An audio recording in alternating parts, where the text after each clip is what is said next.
Two friends, Ben and Sean, travel to Moscow, and the pilot tells the passengers to switch off all electronic devices, but Sean continues to play games with his phone. The waitress approaches him and tells him to switch off his phone, as it can interfere with the plane's navigation system, but he thinks it's all lies, causing Ben to joke about how Sean was dropped on his head as a child. While they talk, the plane experiences an electrical outage, scaring Sean, who states that he hates flying. Afterward, Ben realizes that Sean's suit is torn, but Sean uses a marker to hide the hole. They board a cab and Ben rehearses their presentation on social networking software. However, Sean is not concerned about the presentation and asks that their plans for Moscow include getting drunk, laid, and ending up in the Russian prison. They arrive at a building and meet with their Swedish partner, Skylar. It turns out that Skylar has betrayed them and made them deal with the Russians without them. He asks them if they didn't see his email, as he has already sent a message that he won't be needing them. Ben thinks it's a crime for selling their ideas, but Skylar tells them that it's business and calls security on them. Elsewhere, Natalie and her friend Annie go to a club. Ben and Sean also go to the club to get a drink and talk about their future. Sean tells Ben to cheer up, and Ben wonders how Sean is still optimistic despite their future looking bleak. They drink and later spot Skylar in the club. He tells them not to be naive and that what he did is just business. Later that night, Sean and Ben meet Natalie and Annie through their app. They introduce themselves and they all have drinks together. While they talk, Natalie ignores a message from Mom scolding her for leaving. It turns out she quit her job and she wants to have fun in Moscow. Soon after, the lights of the club go out, causing everyone to head out. Outside, everyone notices buds of golden light dissociating and fading off, and these golden lights shut down all electric devices. A police officer tries to find out what the light is and puts his rod into the light, but he quickly disintegrates into dust. Everyone is scared, and the invisible light creatures start attacking them, disintegrating people. They try to fight back, but they find out that these creatures are not affected by fire or bullets. Everyone tries to escape, while Ben, Sean, Natalie, Annie, and Skylar hide in a room. The group has no idea of what's going on but decides to not leave the room. The group stays in the room, eating, fighting, and sleeping for 27 hours. They find out that the aliens have killed everyone, and Skylar suggests they go to the Swedish embassy. They find some food and supplies and leave. The whole city is in chaos, and the group tries to sneak out without being noticed. They see a lady who tells them in Russian that the aliens have killed everyone, but they will be killed if found. They ask for directions to the embassy,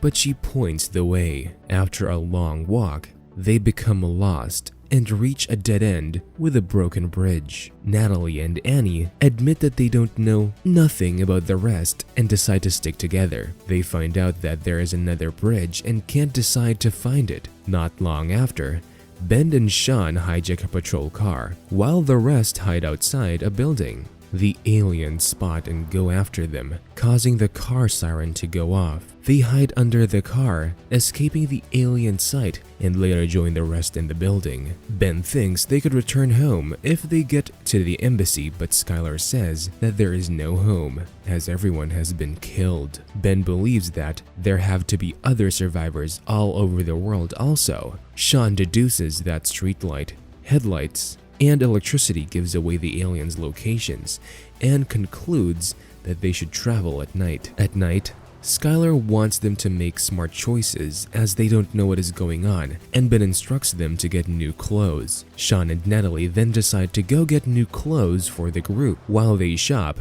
Natalie changes her clothes and Sean watches her. However, they notice an alien's movement, but the alien does not spot them through the glass. The two return to meet the rest, and Natalie asks why the alien did not spot them. Sean reveals that it is because of the glass, and that the aliens can sense their bioelectromagnetic charge, but not through an electric insulator. They quickly leave the store and find out that the embassy has been destroyed. While exploring the building, Skylar sees a gun and picks it up, prompting Sean to ask him if he knows how to use it. While they talk, the building cracks and Skylar fires the gun. Sean suggests that they go up to a better view and decide which direction is safe. Everyone agrees except Skylar, who insists that he will stay down there. On getting up, their light stick goes off, but they light a lantern.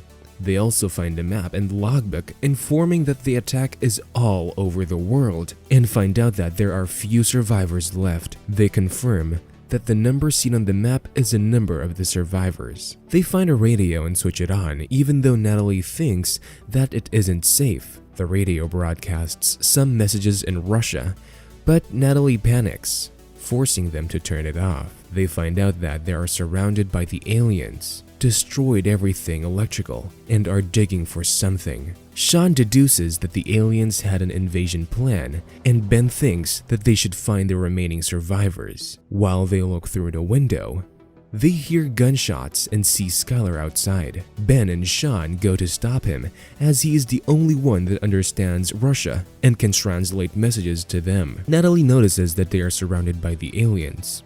She tries to warn the boys, and the girls take the radio with them. While Ben and Sean try to warn Skylar, the aliens surround Skylar. Sean and Ben escape, but the aliens disintegrate Skylar.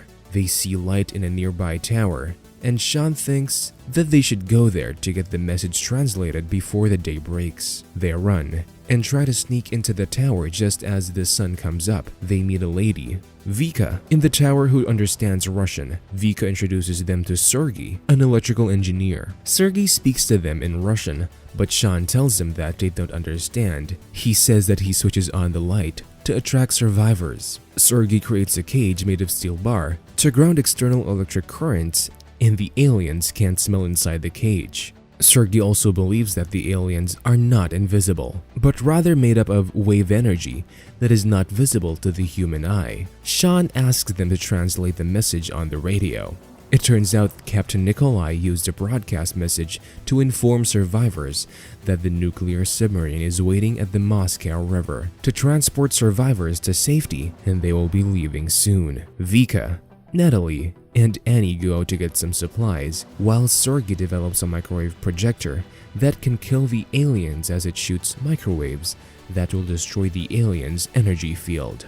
An alien spots the trio, and Vika tells them that she knows where they can hide, but Annie believes she can make it back to the cage, and Natalie follows her. They enter the cage, but cannot close the door, and they hide behind a glass table.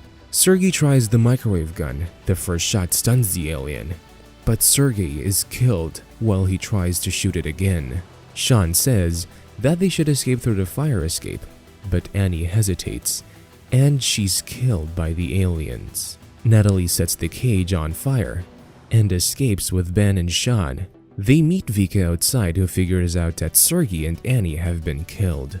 While they run, they encounter a Russian police who wounds an alien with their improvised weapon. Sean picks up a piece of the alien's body after Matvey tells him that the alien's power drains when they generate their lightning. He also states that the dislodged fragments can wound the aliens, and they leave. Sean consoles Natalie about Annie, and Yuri says that they can stay as long as they want. Sean tells them about the submarine, but Matvey thinks that they won't make it to the submarine even though Sean believes they can. Matvey shows the map and says that the shortest route is filled with the aliens, and the other route will take them 5 weeks to get to the submarine. Sean tells him that they will eventually die if they stay, but Matvey doesn't seem to mind. Natalie also agrees with Sean to give it a try, and Vika agrees to come with them. While they leave, Matvey decides to help them and says that their best shot is to use the metro. After walking for a while, they arrive at the building,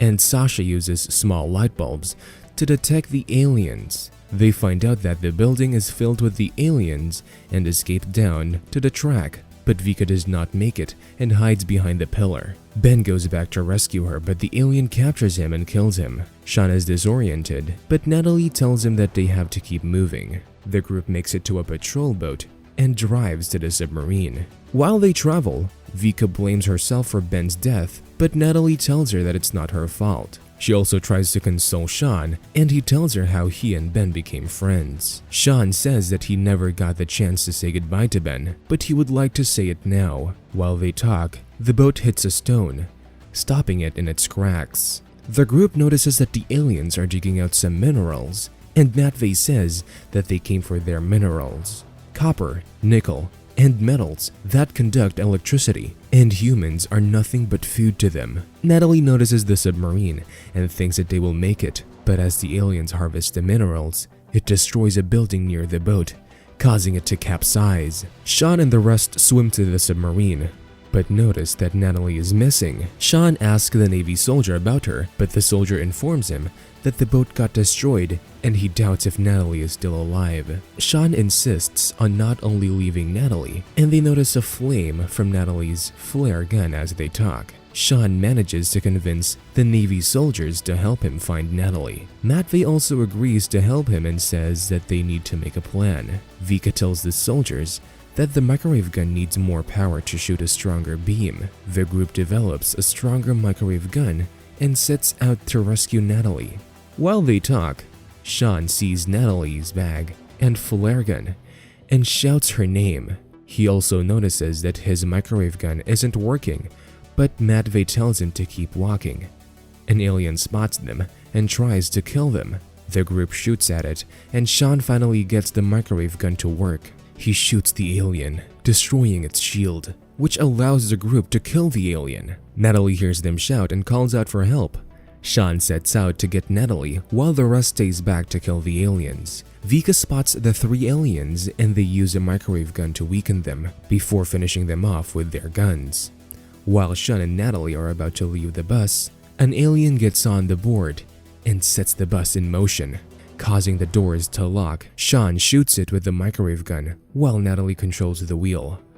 The gun's battery dies out, but Sean hits the alien with a piece he collected from the other aliens and destroys it.